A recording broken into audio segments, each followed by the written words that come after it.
Premium Times reported it. The Guardian reported it. Daily Post reported it. Good morning, good afternoon, good evening, depending on where you are watching from. Welcome back to 24/7 News Boss, your number one source for verified updates, deep analysis, and exclusive reports from the Zoo Nation and the Southeast. Today's update is a major one. We all know that Nnamdi, the leader of the indigenous people of Biafra, sent a powerful letter to the President of the United States, Donald Trump. Now, this letter isn't just an ordinary one. It talks about his illegal rendition, the ongoing bias of Christians in the Zoo Nation, and what he calls the silence of the world on human rights violations in the country. We'll be unveiling the content of that letter, breaking down what Nnamdi actually said, and discussing what analysts and political observers are now saying about its potential impact on his upcoming court case. So stay tuned and don't skip any part of this video, because for the first time, we are revealing the real details of the letter that everyone has been talking about, but no one has seen. Before we begin, if you are new here, please take a second to subscribe, like and share this video. Your support helps us bring you more credible news updates every day. For months, the case of Nnamdi has drawn international attention. The IPOB leader has remained in detention since his controversial rendition from Kenya to the Zoo Nation, a move that many international observers have described as illegal and against international law. In this new development, Nnamdi is said to have taken his case directly to the United States, writing a letter to President Donald Trump appealing for justice, transparency, and protection of religious minorities, especially Christians, who he claims are being targeted in the Zoo Nation.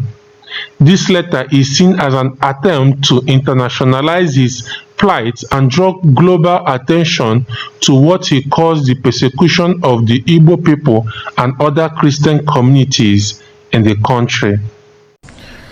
Wrote Donald Trump, wetin he write? The news dey everywhere. Premium Times reported it. The Guardian reported it. Daily Post reported it. Even BBC. What is in Kanu'S letter to Trump? I went to his lawyer's page. Alo Ejimako. Now the letter be this, where he write Trump from DSS lockup. As you can see, this is the beginning of the letter. Nnamdi Kanu, detained at State Security Services, SSS headquarters Abuja, Nigeria, in care of Alo Ejimako of Counsel. His lawyer's address, this is the date, this is Donald Trump's address, delivered through Embassy of the United States, or put the address of the embassy.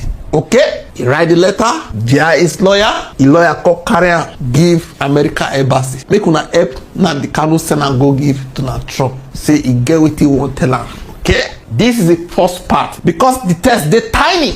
I don't copy am, zoom them so that you and me go dey read out together. Okay, we go start with this one. Your Excellency, I extend warm greetings to you in the name of the Judeo-Christian faith and values we both hold dear. As a practicing Jew and a believer in the Judeo-Christian heritage that shaped Western civilization, I was honored to attend your campaign event in January 2020. So you can see your bold declaration on October 31st, 2025 that the United States is prepared to act militarily and cut aid if Nigeria fails to protect its Christian population has ignited hope in the hearts of millions who have been abandoned by the world. He first praise am. Okay, you have seen the truth. First time where Kanu they agree with somebody. Christians in Nigeria face an existential threat. I write to you now to reveal that this genocide is not confined to the north. As I said, we will enter the same ship where the Middle Belt people go enter, escape, get the point now. It has metastasized into the Igbo heartland, where Judeo-Christians are being systematically exterminated under the guise of counter-terrorism. I don't finish that part. This another one. We'll go read this one. That is the one that followed the first one. I am Nnamdi Kanu, leader of the indigenous people of Biafra, IPOB, a peaceful, non-violent civil rights movement rooted in Judeo-Christian principles. Since 2015, I have survived 4 documented assassination attempts by the Nigerian state. On the 20th June 2021, I was forcibly adopted from Kenya, act that violated Kenya and international law as condemned by Kenya High Court ruling, petition number this of 2021. Despite this ruling, I was illegally transported to Nigeria and thrown into solitary detention in Abuja without a valid substitute charge, and for the sole crime of defending my people's right to life, faith, and self-determination under international law. On October 13th, 2022, the Court of Appeal in Abuja with this number discharged and acquitted me of all charges, ruling that my rendition was illegal and unconstitutional. We'll go to the next part. Ruling that my rendition was illegal or constitutional and a gross violation of international law. The court ordered my immediate and unconditional release, yet I remain in solitary detention over 1,596 days since my adoption. It tell the story which it does go through. The Nigerian government defied its own judiciary, refusing to release me as ordered. I was never released, so there was no rearrest, only continued unlawful imprisonment in blatant violation of constitutionally protected double jeopardy, safeguards order section 36(9) of the 1999 Constitution and Article 7(2) of the Africa Charter. The UN Working Group on Arbitrary Detention, opinion about this, declared my continued imprisonment arbitrarily, unlawful, and politically motivated. This is not justice. This is state capture of the rule of law to silence a Judeo-Christian voice. A hidden genocide against Judeo-Christians in eastern Nigeria. The same extremist-backed forces you have condemned in the north, Boko Haram, ISWAP, and Fulani militias, operate with state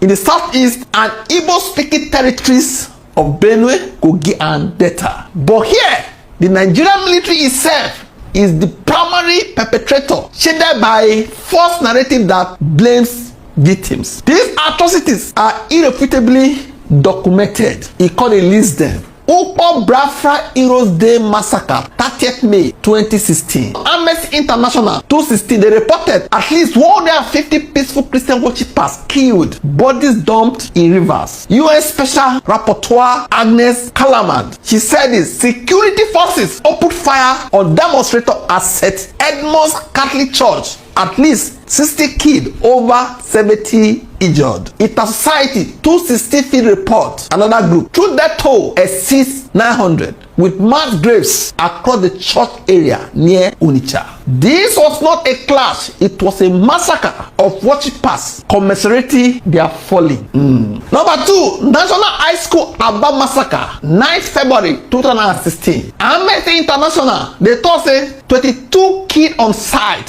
13 bodies exhumed from a borough pit near Aba Port Harcourt Road. UN Special Rapporteur Agnes Callamard with this number also said Biafra supporters gathering were fired upon by Nigeria soldiers. The third one where he write, Operation Patondas, 1st, 12th, and 14th of September 2017. Amnesty International 2025. Now they drop this one. That is Amnesty International. A deadly reign of impunity. 150 plus killed in Umuahia and Afara Uku, home of IPOB leader Nnamdi Kanu. UN expert, paragraph 51, show evidence of use of lethal force, enforced disappearances, assassination attempt at that site unacknowledged by government. 4. Obigbo Massacre, October 2020. Amnesty International, at least 30 civilians killed, including children, mass burials, rape used as weapon. A Christian town was punished for protesting police brutality. The next one, Port Harcourt Igocha, Trump Solidarity Rally, 20th January, IPOB eyewitness accounts and local reports. Hundreds of Judeo-Christian supporters gunned down by soldiers under Islamist sympathetic command. They came to celebrate your inauguration, Mr. Trump.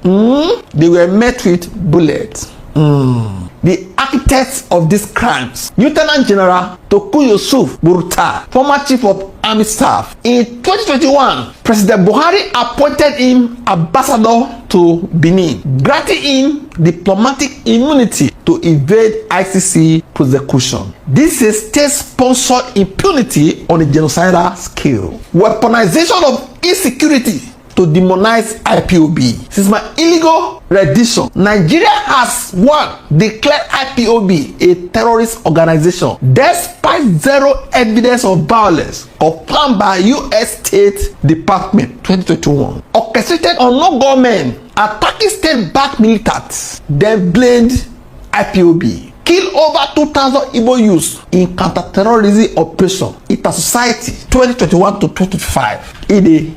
Give references. This is Rwanda's playbook. Create chaos, blame the victim, justify extermination. A call to you, President Trump. You said America will act. Now is the moment. I respectfully urge you to launch a US-led independent inquiry into state-sponsored massacres of Judeo-Christians in eastern Nigeria, with full access to mass graves, military logs, and survivor testimonies. 2. Convening emergency congressional hearings on the Igbo Christian genocide, featuring the 13th of October 2022 Court of Appeal judgment discharging me disobeyed by the government. UN Calaman's report on Aba and Ukpo, Nigeria's defiance of its own constitution. 3. A post-targeted Magnitsky assertion on Lieutenant General Toku. I'm sorry to laugh. Kanu will never forgive this guy. He will never forgive you. Brutal, he will never forgive you. Lieutenant General Toku Bruta, ambassador to Benin. I don't know whether I see the ambassador to Benin. Current DSS Director General Yusuf Bichi is not the correct. Maybe he no say they DSS custody. He no this thing. Southeast military commanders implicated in Obigbo. 4. Support an internationally supervised referendum on self-determination for the Igbo people. The only peaceful path to ending this cycle of violence as affirmed by the African Charter on Human and People's Rights, Article 20. This is the last part. In closing, Mr. President, history will judge us by what we do when genocide knocks. You have the power to stop a second Rwanda in Africa. One tweet, one sanction, one inquiry could save millions. I remain steadfast in peace, faith, and non-violence, even from a prison cell. IPOB rejects every form of violence. We seek only justice, truth, and freedom. May the God of Abraham, Isaac, and Jacob, who delivered Israel from Pharaoh, grant you wisdom and courage to deliver his people once again.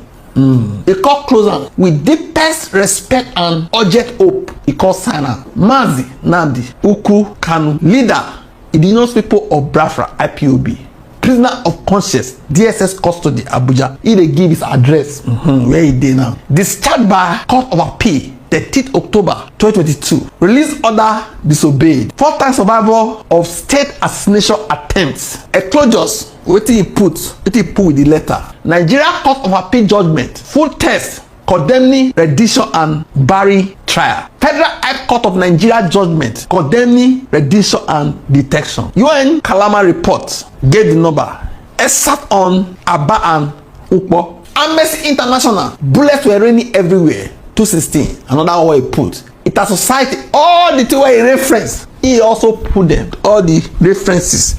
He backed them up with the document. Carry on. I don't know how they do it. The lawyer go give US embassy, me the EPAM, said to Trump. Wait. Now, let's talk about how this letter is being received by political analysts and observers both in the Zoo Nation and abroad.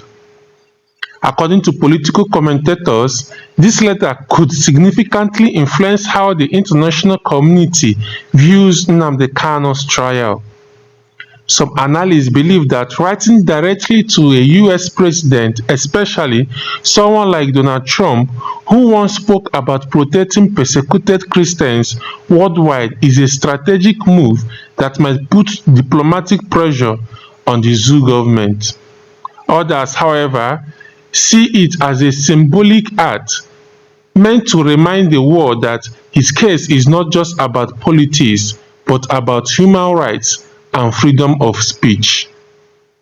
They are also concerned that this letter could further strain relations between the Zoo Nation and Western governments, especially if more countries begin to demand transparency in the handling of Kanu's case.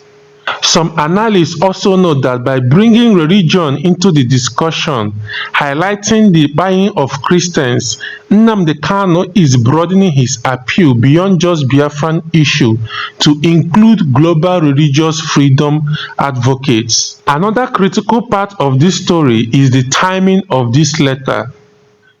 With his next court appearance approaching, many observers believe that this letter could be a calculated legal and political step meant to draw international attention right before his case resumes. Legal experts have suggested that if the US or other international bodies take notice, it might lead to pressure on the Zoo Nation judiciary to ensure due process and transparency. This could also bring about renewed calls for his unconditional release or a fair retrial under international observation. For many people in the Southeast region, this letter represents hope. Hope that the international community might finally intervene in what they see as unjust treatment and suppression of their people. But for others, the move could raise tensions, especially if it is seen as an attempt to embarrass the Zoo Nation on the world stage. Still, it has once again reignited discussions on religious buying, freedom of speech, and the right to self-determination, issues that continue to shape the Zoo Nation's political future. So my people, what do you think about Nnamdi Kanu's decision to write directly to the President of the United States? Do you believe this letter will change the course of his case? Will the international community finally step in? And do you think this letter can bring more awareness to the violence and persecution of Christians in the Zoo Nation? We would love to hear your opinions in the comment section below. Thank you so much for watching 24/7 News Boss. Please don't forget to subscribe, like and share this video to help more people stay informed. Don't forget to turn on your notification bell so you don't miss any of our future updates as we continue to follow Nnamdi Kanu's case and the reactions to his powerful letter to the US President. Stay with us to the end. We will keep bringing you verified, insightful, and fearless journalism right here on 24/7 News Boss. See you in our next video.